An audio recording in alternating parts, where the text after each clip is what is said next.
Վաշինգտոնի վարչակազմը մտադիր է առնվազն 2 ամիս պահպանել Վենեսուելայի ափերի ծովային շրջափակումը, թույլ չտալով նավթատար նավերի մուտքն ու ելքը երկիր, հաղորդում է Reuters-ը հղում անելով ամերիկացի պաշտոնյայի։ Մինչդեռ ռազմական ուժ կիրառելու տարբերակը մնում է, ուշադրությանը դարձվում տնտեսական ճնշում գործադրել պատժամիջոցների կիրառման միջոցով Սպիտակ տան կողմից ցանկալի արդյունքին հասնելու համար։ Մեջբերում է հոդվածը ամերիկացի պաշտոնյայի խոսքերը Վենեսուելայի նկատմամբ Վաշինգտոնի վարչակազմի քաղաքականության մասին, ասել է պաշտոնյան։ Պաշտոնյայի խոսքով Վաշինգտոնը հույս ունի մինչև հունվարի վերջ Վենեսուելայում ստեղծել տնտեսական աղետի Թուրքիայի նախագահ Էրդողանը շնորհավորել է Ալիևին։ Պարոն նախագահ, սիրելի եղբայր, իմ ժողովրդի եւ անձամբ իմ անունից ի սրտե շնորհավորում եմ ձեզ ծննդյան օրվա առթիվ։ Մաղթում եմ ձերդ գերազանցությանը եւ ձեր ընտանիքին առողջություն, բարեկեցություն եւ երկար տարիների կյանք։ Կառավարությունը իր այսօրվա դեկտեմբերի 25-ին նիստում հոգևոր մշակութային հանրային հեռուստաընկերություն Փակ Բաժնետիրական ընկերությունը լուծարելու մասին որոշում կայացրեց։ Խոսքը շողակաթ հեռուստաընկերության մասին է։ Հոգևոր մշակութային հանրային հեռուստաընկերություն Փակ Բաժնետիրական ընկերությունը ստեղծվել է Հայաստանի Հանրապետության կառավարության 2011 թվականի փետրվարի 24-ի որոշմամբ, որով ընկերության բաժնետոմսերի կառավարման լիազորությունները վերապահվել են Հանրային հեռուստառադիոընկերության խորհրդին։ Ընկերության գործունեության հիմնական տեսակը հոգևոր եւ մշակութային հեռուստատեսային հաղորդումների արտադրությունն ու հեռարձակումն է։ Որոշման հիմնավորման մեջ նշվում է, որ լուծարման հիմք է հանդիսանում 2025 թվականի հոկտեմբերի 24-ի տեսալսողական մեդիայի մասին օրենքում փոփոխություն կատարելու մասին օրենքը։ Թրամփի ուղի նախագծի փաստացի իրականացման եւ շինարարության փուլը կմեկնարկի 2026 թվականին։ Այս մասին հայտնել է Հայաստանի Հանրապետության արտաքին գործերի նախարարությունը պատասխանելով Սպուտնիկ Արմենիայի գրավոր հարցմանը։ ԱԳՆ-ն պարզաբանել է, որ Հայաստանը Թրամփի ուղի հանուն միջազգային խաղաղության եւ բարգավաճման նախագծի իրավական շրջանակի ու կարգավորումների շուրջ ինտենսիվ բանակցություններ է վարում ԱՄՆ գործընկերների հետ։ Trip Company-ն հայ-ամերիկյան համատեղ ձեռնարկությունը կգրանցվի Հայաստանում եւ կստանա երկաթուղային ճանապարհային, նավթային եւ գազային խողովակաշարերի, ինչպես նաեւ օպտիկամանրաթելային մալուխների անհրաժեշտ ենթակառուցվածքների գրանցման իրավունք, հայտնել է գերատեսչությունը։ Ռուսաստանի Դաշնության նախագահ Վլադիմիր Պուտինը Ռուսաստանի հայերի միության ղեկավար Արա Աբրահամյանին պարգևատրել է հայրենիքին մատուցած ծառայությունների համար 3-րդ աստիճանի շքանշանով։ Միլիոնավոր քրիստոնյաներ ամբողջ աշխարհում դեկտեմբերի 24-ի լույս 25-ի գիշերը տոնում են քրիստոնեական գլխավոր տոներից մեկը՝ Սուրբ Ծնունդը։ Դեկտեմբերի 25-ին Քրիստոսի ծնունդը նշում են ոչ միայն կաթոլիկները, այլև աշխարհի մի շարք երկրների ուղղափառները, լյութերականները եւ բողոքական այլ ուղղությունների ներկայացուցիչներ։ Ռուսական, սերբական, Երուսաղեմի եւ վրացական ուղղափառ եկեղեցիները Սուրբ Ծնունդը նշում են հունվարի 7-ին։ Հայ առաքելական եկեղեցին Սուրբ Ծնունդը նշում է հունվարի 6-ին։ Կաթոլիկ աշխարհում Սուրբ Ծնունդն ամենահանդիսավոր տոնն է համարվում։ Ատոմային էներգիայի միջազգային գործակալությունը որևէ նշան չի տեսնում, որ միջուկային տերությունները պատրաստվում են վերսկսել միջուկային փորձարկումները։ ՌԻԱ Նովոսիին տրված հարցազրույցում հայտարարել է AMG-ի գլխավոր տնօրեն Ռաֆայել Գրոսին։ Ես տեսնում եմ, որ մեծ տերությունների առաջնորդները ժամանակ առ ժամանակ փոխանակվում են հայտարարություններով։ Որոշները արձագանք են ուրիշի հայտարարություններին, մյուսները ավելի ինքնաբուխ։ Բայց մենք որպես կանոն նայում ենք փաստերին։ Եվ միջուկային փորձարկումների տեսանկյունից մենք այս պահին նման բան չենք տեսնում, ասել է Գրոսին։ ԱՄՆ նախագահ Դոնալդ Թրամփը հոկտեմբերի 30-ին հայտարարեց, որ հրամայել է միջուկային զենքի փորձարկումները անցկացնել հավասար հիմունքներով այն երկրների հետ, որոնք ենթադրաբար ունեն միջուկային զենքի ծրագրեր։ Վաշինգտոնի վարչակազմը մտադիր է առնվազն 2 ամիս պահպանել Վենեսուելայի ափերի ծովային շրջափակումը, թույլ չտալով նավթատար նավերի մուտքն ու ելքը երկիր, հաղորդում է Reuters-ը հղում անելով ամերիկացի պաշտոնյայի։ Մինչդեռ ռազմական ուժ կիրառելու տարբերակը մնում է, ուշադրությանը դարձվում տնտեսական ճնշում գործադրել պատժամիջոցների կիրառման միջոցով Սպիտակ տան կողմից ցանկալի արդյունքին հասնելու համար։ Մեջբերում է հոդվածը ամերիկացի պաշտոնյայի խոսքերը Վենեսուելայի նկատմամբ Վաշինգտոնի վարչակազմի քաղաքականության մասին, ասել է պաշտոնյան։ Պաշտոնյայի խոսքով Վաշինգտոնը հույս ունի մինչև հունվարի վերջ Վենեսուելայում ստեղծել տնտեսական աղետի սպառնալիք եւ ստիպել Կարակասին համաձայնվել էական զիջումների գնալ Միացյալ Նահանգներին։ ԱՄՆ նախագահ Դոնալդ Թրամփը շնորհավորել է բոլոր ամերիկացիներին, այդ թվում ծայրահեղ ձախ հայացքներ ունեցողներին, արևմտյան ոճի Սուրբ Ծնունդի առթիվ եւ գովաբանել իր վարչակազմի հաջողությունները անցած տարվա ընթացքում։ Շնորհավոր Սուրբ Ծնունդ բոլորին, այդ թվում արմատական ձախերի սրիկաներին, ովքեր ամեն ինչ անում են մեր երկիրը կործանելու համար եւ խորապես ձախողվում են։ գրել է Թրամփը Truth Social-ում։ Ամերիկացի առաջնորդը նշել է, որ իր վարչակազմի իշխանության գալուց ի վեր Միացյալ Նահանգները այլևս խնդիրներ չունի բաց սահմանի, օրենքի եւ կարգուկանոնի կամ տղամարդկանց կողմից կանանց հետ մարզական մրցումներին մասնակցելու հետ կապված։ ԱՄՆ նախագահ Դոնալդ Թրամփը կրկին հայտարարել է, որ ամերիկյան ուժերը կսկսեն հարվածներ հասցնել Լատինական Ամերիկայի ցամաքային թիրախներին թմրավաճառների դեմ պայքարելու համար։ Ֆլորիդայի իր Mar-a-Lago կալվածքում ելույթ ունենալով ամերիկացի առաջնորդը նշել է, որ ամերիկյան զինվորականների կողմից ձեռնարկված միջոցառումների արդյունքում ծովային ճանապարհով Միացյալ Նահանգներ թմրանյութերի մաքսանենգության ծավալը կրճատվել է 96%-ով։ 96%-ով պարզապես մտածեք դրա մասին։ Հիմա մենք դա կանենք ցամաքում, ավելացրել է Թրամփը, անդրադառնալով թմրամիջոցների կարտելների հետ կապված ցամաքային թիրախներին հարվածելու հնարավորությանը։ Վերջին շաբաթներին Թրամփը բազմիցս հայտարարել է, որ Վաշինգտոնը կսկսի պայքարել Լատինական Ամերիկայից ցամաքային ճանապարհով թմրանյութերի մաքսանենգության դեմ։ Մենք դատապարտում ենք Հայաստանի կառավարության կողմից հայ առաքելական եկեղեցու դեմ ձեռնարկված անօրինական գործողությունները։ Այս մասին Եվրամեդիա 24-ի ստատուս քվո հաղորդմանը տված հարցազրույցում ասել է Սլովակիայի նախկին փոխվարչապետ, Եվրամիությունում Սլովակիայի առաջին հանձնակատար Յան Ֆիգելը, անդրադառնալով Հայաստանում եկեղեցու դեմ կատարվող գործողություններին։ Հայ եկեղեցու դեմ իշխանությունների որդեգրած պրակտիկան քաղաքականապես, օրինական եւ էթիկայի առումով անընդունելի են։ Ես սա ասում եմ որպես Մարտով իր կյանքի կեսն ապրել է կոմունիստական Չեխոսլովակիայում, իսկ կյանքի մյուս մասը ազատության մեջ։ Practices, especially against Armenian Church, Apostolic Church, are unacceptable legally, politically, and ethically. And I say it as a man who lived half of life in communist Czechoslovakia, and half of my life I live in freedom, fortunately, thanks God. Ռուսաստանի նախագահ Վլադիմիր Պուտինի հնարավոր միջուկային փորձարկման հետ կապված իրավիճակը վերլուծելու հանձնարարականը կատարվում է։ Այս մասին Ինտերֆաքսին տրված հարցազրույցում ասել է Ռուսաստանի փոխարտգործ նախարար Սերգեյ Ռյաբկովը։ Մենք գործում ենք նախագահի հրահանգներին համաձայն, ով ինչպես հայտնի է, արտաքին գործերի նախարարությանը հանձնարարել է վերլուծել իրավիճակը եւ առաջարկություններ անել հնարավոր հետագա քայլերի վերաբերյալ։ Սա իրականացվում է, ասել է Ռյաբկովը։ Նա հավելել է, որ արտակարգ իրավիճակ չկա եւ որ արտաքին գործերի նախարարությունը պատրաստ է ցանկացած սցենարի։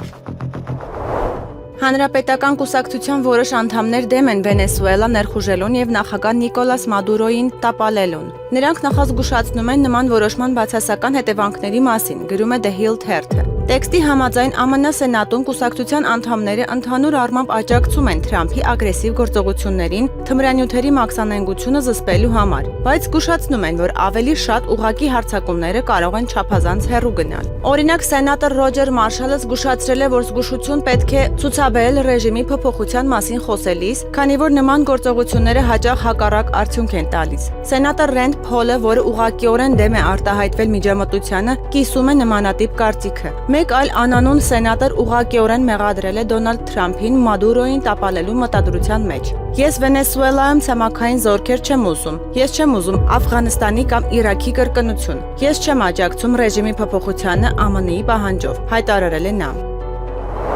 Ուկրաինայի խաղաղության համաձայնագրի կետերից մեկը հրադադարից հետո հնարավորինս շուտ ընտրություններ անցկացնելն է, ինչի վրա պնդում են Կիևի գործընկերները։ Այս մասին հայտարարել է նախագահ Վոլոդիմիր Զելենսկին, մեջբերում է RBC Ukraine-ը։ 18-րդ կետ. Ուկրաինան պետք է հնարավորինս շուտ ընտրություններ անցկացնի համաձայնագրի ստորագրումից հետո, որքան հնարավոր է շուտ։ Սա գործընկերների տեսլականն է։ Դե մենք հասկանում ենք, թե որտեղից է սա գալիս, հայտարարել է Զելենսկին։ Նա կրկնել է, որ Ուկրաինան կարող է ընտրություններ անցկացնել, բայց գործընթացի անվտանգությունը պետք է երաշխավորված լինի։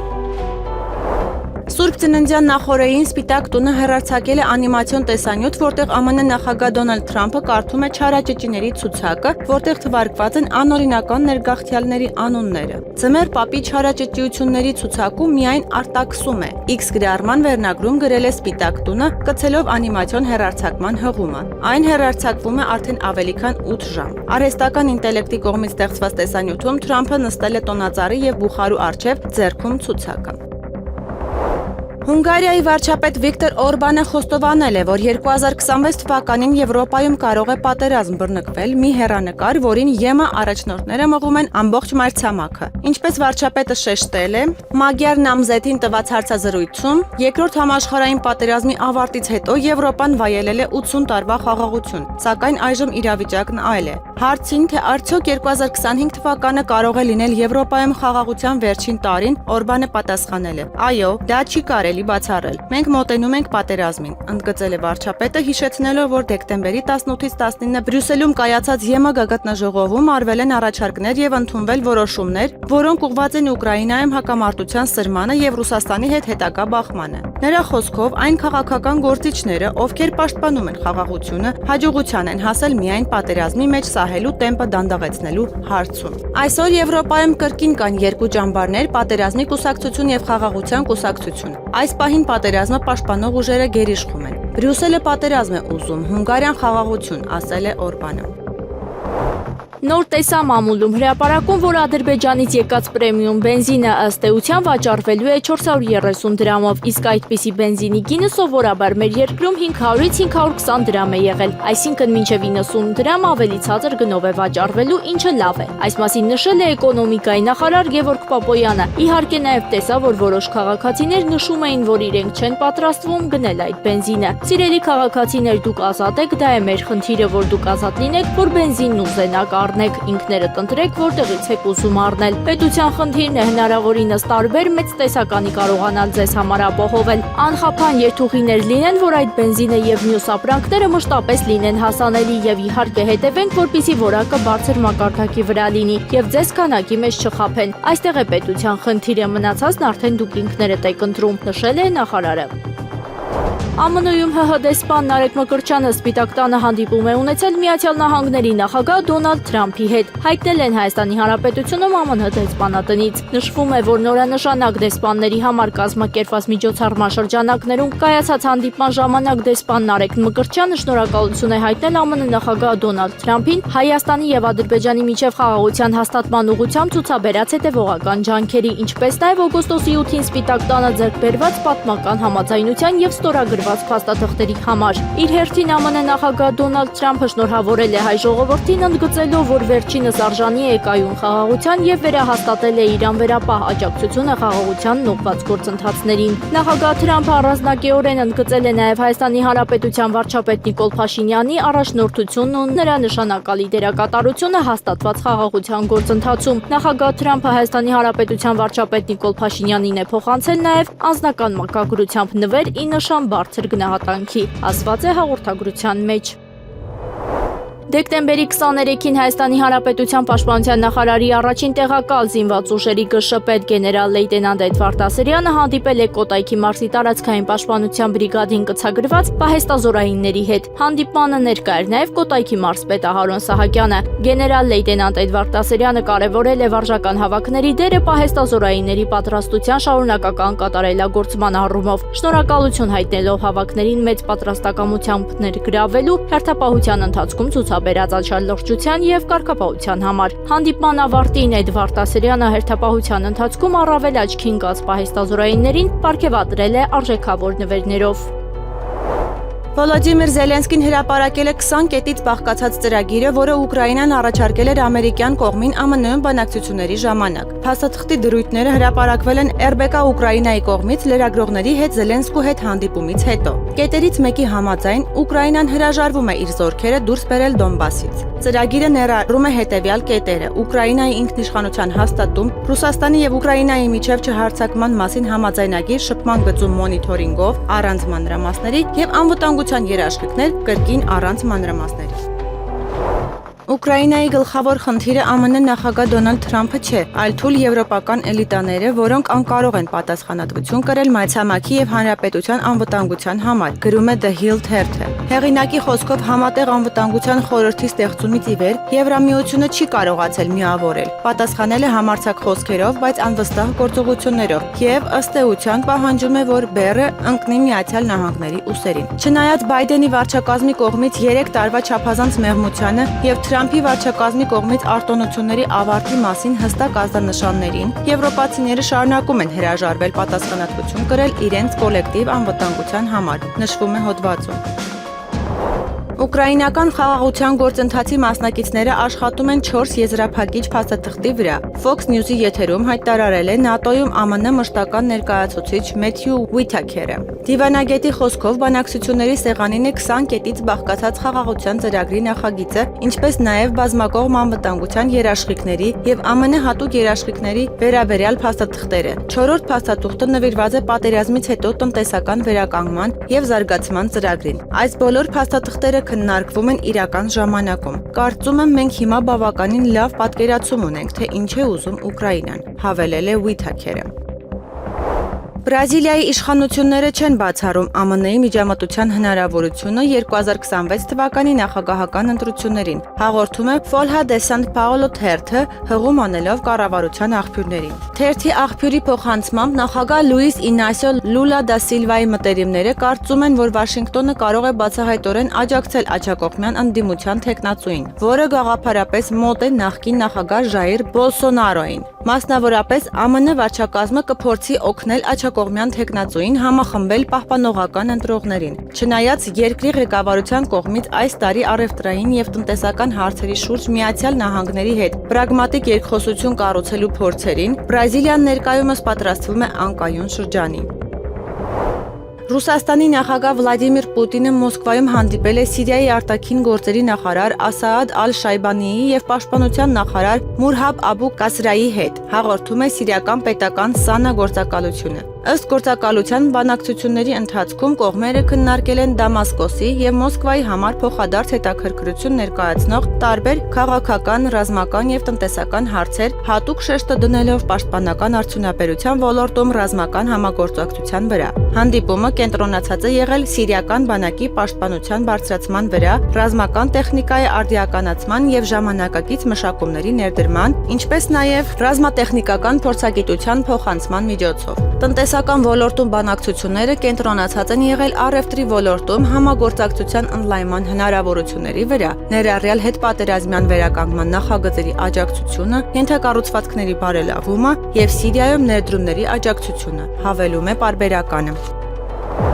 Թուրք փրկարարները հայտնաբերել են Լիբիայի գլխավոր շտաբի պետ Մոհամմադ Ալ-Հադադին տեղափոխող ինքնաթիռի թռիչքի տվյալների ձայնագրիչը, որը կործանվել էր երեքշաբթի երեկոյան Անկարայի մոտակայքում։ Այս մասին TRT Haber հեռուստաալիքի եթերում հայտարարել է Թուրքիայի ներքին գործերի նախարար Ալի Եռլիկայան դեպքի վայրի զննումից հետո։ Սև արկղը հայտնաբերվել է չորեքշաբթի օրը տեղական ժամանակով ժամը 2:45-ին, նույնը Մոսկվայի ժամանակով։ Շարունակվում է համապարփակ հետաքննություն, որի արդյունքները շուտով հայտնի կդառնան, ասել է նա։ Նախարարի խոսքով Falcon 50 ինքնաթիռը Անկարայի Էսենբողա օդանավակայանից դեպի Տրիպոլի թռիչք է կատարել երեքշաբթի օրը տեղական ժամանակով ժամը 20:17-ին։ Ժամը 20:32-ին անձնակազմը հայտնել է ինքնաթիռում արտակարգ իրավիճակի մասին եւ վերադարձել օդանավակայան։ Օդանավի հետ կապը կորել է ժամը 20:36-ին։ Բեկորները հայտնաբերվել են ժամը 22:00-ին Անկարայի նահանգի Հայմանա շրջանում։ Ինքնաթիռում եղել է 8 մարդ, այդ թվում 5 լիբիացի զինվորական։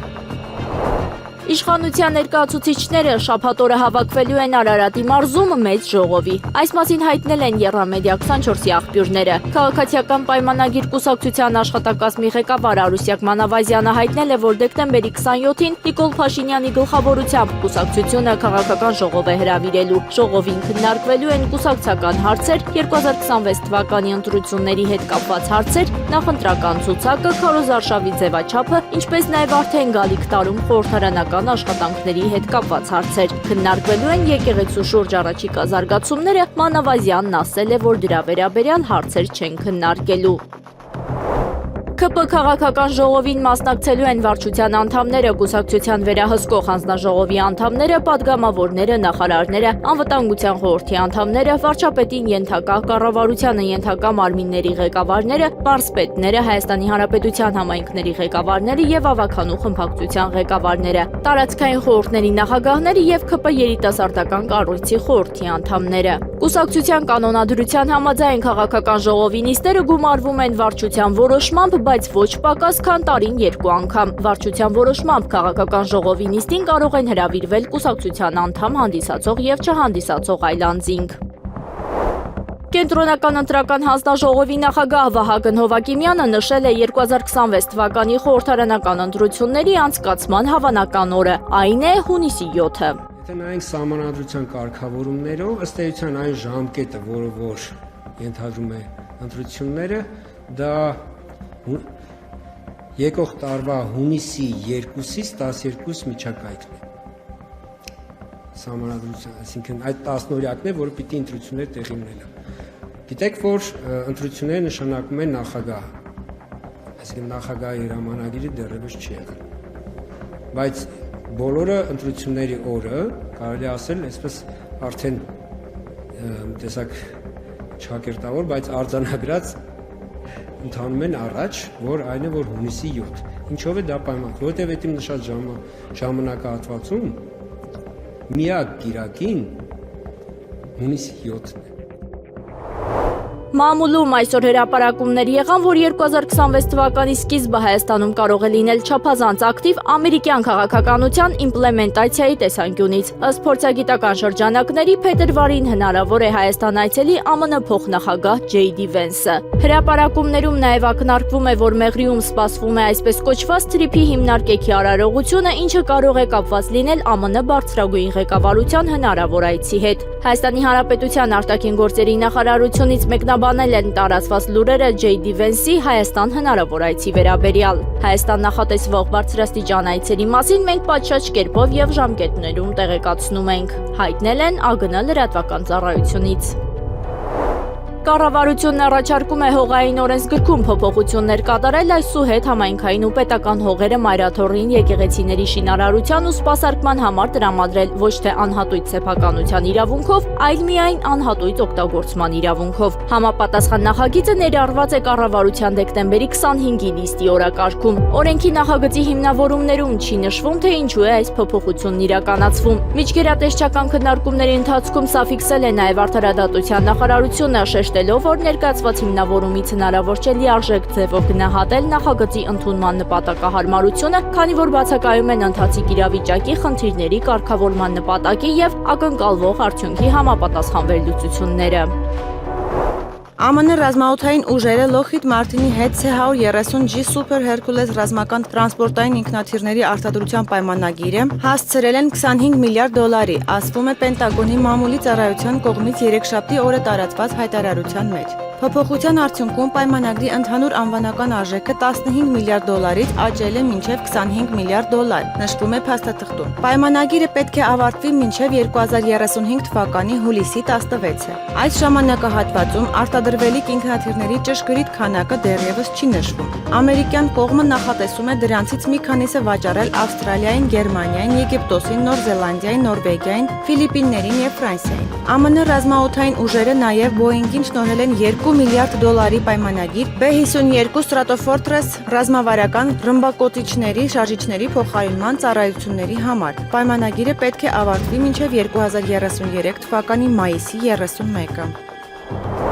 ԱՄՆ ափային պահպանության անձնակազմը կարող է փորձել առգրավել Պանամայի դրոշի ներքո նավարկող Բելլա 1 նավթատարը, որը Վենեսուելայի ուղղորդվում լրացուցիչ ուժերի ժամանումից հետո, հաղորդում է Reuters-ը դեկտեմբերի 23-ին։ ԱՄՆ ափային պահպանությունը սպասում է լրացուցիչ ուժերի ժամանմանը դեկտեմբերի 21-ից հետապնդվող Վենեսուելայի հետ կապված նավթատար նավը նստելու եւ առգրավելու հնարավոր փորձից առաջ, հայտնել են նրա աղբյուրները։ Հրատարակությունը պարզաբանում է, որ տանկերի անձնակազմը հրաժարվում է թույլ տալ ամերիկյան զորքերին նստել նավը։ Տանկերի եւ դրան հետապնդող ամերիկյան ուժերի ճշգրիտ գտնվելու վայրը չի նշվում։ Գործակալության տվյալներով տանկերը գրավելու հրամանը հավանաբար կտա ԱՄՆ ափային պահպանության երկու հատուկ նշանակության ուժերից մեկը, որոնք ունեն անհրաժեշտ ռեսուրսները։ Մասնավորապես, ամերիկյան ուժերը կարող են փորձել նավ բարձրանալ ուղղաթիռներով։ Ինչպես նշում է գործակալությունը, հնարավոր է նաեւ, որ ԱՄՆ-ն ի վերջո հրաժարվի նման փորձերից։ Պենտագոնը նախկինում հրաժարվել էր մեկնաբանել Բելլա 1 լցանավի ԱՄՆ-ի կողմից հետապնդման մասին հաղորդագրությունները 10-ի խնդրանքով։ Մեծ Բրիտանիայի թագավոր Չարլզ III-ը Սուրբ Ծննդյան տեսաուղերձ է ձայնագրել ազգին Լոնդոնի Վեսթմինստերյան Աբբայության Աստվածամոր մատուռում։ Այս մասին հայտնել է Press Association-ը հրապարակելով նորին մեծության լուսանկարը։ Ավանդաբար բրիտանական միապետները Սուրբ Ծննդյան ուղերձ են հղում, որը ձայնագրվում է իրենց թագավորական նստավայրերի, Բուքինգեմյան պալատի, Վինձորի ամրոցի կամ Սանդրինգհեմի կալվածքի պատերի ներսում։ Սակայն Չարլզ III-ը երկրորդ տարին անընդմեջ խախտում է այս ավանդույթը։ Անցյալ տարի նա ազգին դիմեց Լոնդոնի կենտրոնական Ֆիցրովիա թաղամասի փոքրիկ մատուռից։ BBC-ի փոխանցմամբ Վեսթմինստերյան Աբբայությունն ընտրվել է, քանի որ նրա ելույթի հիմնական ուղերձը լինելու էր ուխտագնացության թեման։ Չարլզ III-ի ելույթը կհեռարձակվի Սուրբ Ծննդյան օրը, որը բողոքականներն ու կաթոլիկները նշում են դեկտեմբերի 25-ին, տեղական ժամանակով ժամը 15:00-ին, Մոսկվայի ժամանակով 18:00-ին։ Սուրբ Ծննդյան ուղերձը համարվում է միապետի խորապես անձնական ուղերձ, որը համաձայնեցված չէ բրիտանական կառավարության հետ։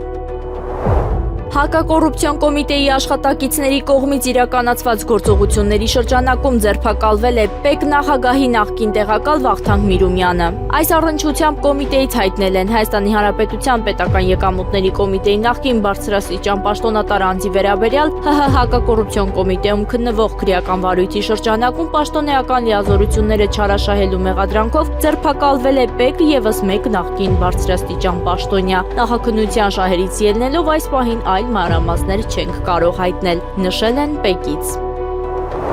Դեկտեմբերի 23-ին տեղի է ունեցել քաղաքացիական պայմանագիր կուսակցության վարչության նիստ, որը վարել է վարչության նախագահ Հայաստանի Հանրապետության վարչապետ Նիկոլ Փաշինյանը։ Վարչությունը հանդիպել է 2026 թվականի հերթական խորհրդարանական ընտրություններում քաղաքացիական պայմանագիր կուսակցության համամասնական ցուցակում ընդգրկվելու հայտ ներկայացրած մի շարք կուսակցականների հետ։